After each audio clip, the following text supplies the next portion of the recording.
Bienvenue dans la série Prenons 5 minutes. Je t'invite à découvrir mon site solangerabi.com sur lequel tu pourras télécharger des extraits gratuits de chacun de mes livres. Et je t'invite aussi à t'abonner à ma chaîne YouTube. Le thème d'aujourd'hui est « Tu es son chef-d'œuvre ».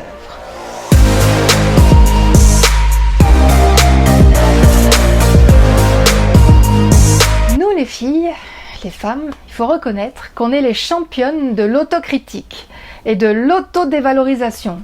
Je suis trop grosse, je suis trop maigre, trop petite, trop grande, ma peau est trop foncée ou trop claire, je suis trop brune ou trop blonde, mes cheveux sont trop raides ou bien trop frisés, il y a toujours trop de quelque chose, pour ne parler que des complexes physiques. On se compare les unes aux autres et on essaye de rivaliser avec l'image parfaite et totalement irréelle de la fille qui est dans la pub, maquillée, jeune, coiffée, retouchée, photoshopée et qui n'a mangé qu'une seule pomme par jour pendant les 5 jours qui précédaient le shooting. Le problème, c'est qu'on n'est pas toutes faites comme ça et qu'en plus, personne ne reste jeune à vie, même avec des tas d'opérations de chirurgie esthétique. Alors que faire quand on est bourré de complexes ? Le remède, c'est de me regarder comme Dieu me voit. De te regarder comme Dieu te voit. Sais-tu que tu es le chef-d'œuvre de Dieu? Que je suis le chef-d'œuvre de Dieu? Que nous sommes son chef-d'œuvre? C'est quoi un chef-d'œuvre? Un chef-d'œuvre, c'est un ouvrage capital et c'est la meilleure œuvre d'un auteur. Un chef-d'œuvre, ça se protège. On met des alarmes pour empêcher qu'il soit volé, on le met en valeur, on en prend soin et on l'admire. Tu es faite à l'image de Dieu et tu es même considérée comme la couronne de la création, comme la couronne de ton mari ou de ton futur mari, comme la gloire et la fierté de l'homme. L'homme a été créé et puis la femme, et ensemble bien sûr, ils sont le chef-d'œuvre de la création puisqu'ils ont été créés tous les deux à l'image de Dieu. Mais la femme a été créée en dernier. On peut dire qu'elle est le chef-d'œuvre des chefs-d'œuvre. Quand Adam a vu Ève, il a été scotché, éberlué, émerveillé, renversé. Il est tombé immédiatement amoureux d'elle. Il est devenu poète. Voici celle qui est chair de ma chair et os de mes os. Alors, ne considère pas les critères de beauté ou de jeunesse de la société de consommation dans laquelle tu vis. Les critères qui sont là ne sont pas les bons. Considère les critères de Dieu et saisis ton identité de femme, de chef-d'œuvre. La beauté, c'est d'abord être bien dans sa peau et s'aimer soi-même. Quand tu sais que Dieu t'aime à un point de folie où il a envoyé son fils pour te sauver, alors tu arrêtes de te considérer comme moche, sans valeur, ou trop ceci ou trop cela. Et puis Dieu t'a créé avec des capacités immenses. Dans la Genèse, Ève est présentée comme une aide semblable à Adam. Le mot aide ou Ézer présente quelqu'un de fort, de compétent, de talentueux. C'est un terme si impressionnant qu'il est appliqué à Dieu lui-même qui se présente comme une aide pour l'homme. Heureusement que le mot égal a été rajouté pour établir l'équilibre, sinon Ève aurait été plus douée qu'Adam. En tout cas, elle n'était pas une aide comme une boniche pour venir l'aider, c'est pas du tout dévalorisant. Coco Chanel disait « Il n'y a pas de femmes laides, il n'y a que des femmes paresseuses ». Moi, je trouve qu'elle a raison.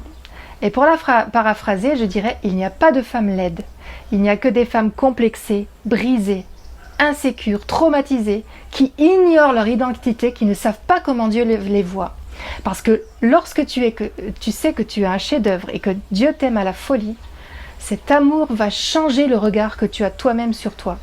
Dieu est amour et il t'a tellement aimé qu'il a donné son Fils unique pour toi. Tu n'es pas sans valeur. Dieu est venu tout spécialement pour toi, pour te sauver, pour t'offrir la paix, le pardon, la joie, la guérison, la réconciliation, que ce soit avec les autres ou avec toi-même. On baigne dans une culture et une histoire machiste, il faut le reconnaître, et on pense que ça vient de la Bible. C'est faux. Dans la Bible, Adam et Ève ont désobéi tous les deux, et ils ont tourné tous les deux le dos à Dieu. La Bible parle même de la faute ou du péché d'Adam, elle ne pointe pas spécialement Ève du doigt. Et cette idée que tout est la faute de la femme vient de la culture gréco-romaine. En fait, dans la culture gréco-romaine, il y a une femme Pandore qui a ouvert une boîte dans laquelle tous les malheurs de l'humanité étaient enfermés. On lui avait interdit d'ouvrir cette boîte, mais elle l'a fait quand même. Et à cause d'elle, tous les malheurs sont sortis. C'est pas du tout ce que dit la Bible. Dans la Bible, il est dit que l'homme et la femme sont tous les deux coupables. En plus, dans la Bible, Ève, que l'on accuse de tous les maux, est la première à avoir reçu une promesse. C'est la première à qui Dieu a dit, dans ta descendance, il y aura un Messie, le sauveur de l'humanité.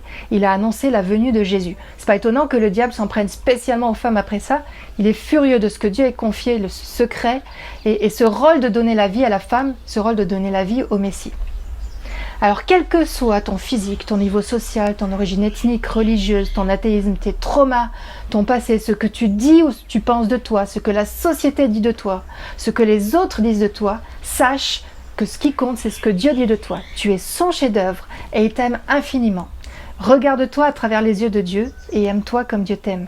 Parce que c'est quand tu t'aimes toi-même que tu peux aussi aimer les autres. Je t'invite à faire la liste écrite de tes complexes et défauts et à les barrer et à mettre à la place comment Dieu te voit. Je t'invite aussi à écrire les choses négatives que tu as vécues, à les barrer et à mettre à la place ce que Dieu a prévu pour toi. La vie, l'amour, la paix, la joie, la réconciliation et le pardon. Et enfin, je t'invite à écrire les choses que tu as faites, dont tu as honte, à les barrer pour écrire pardonné par Dieu.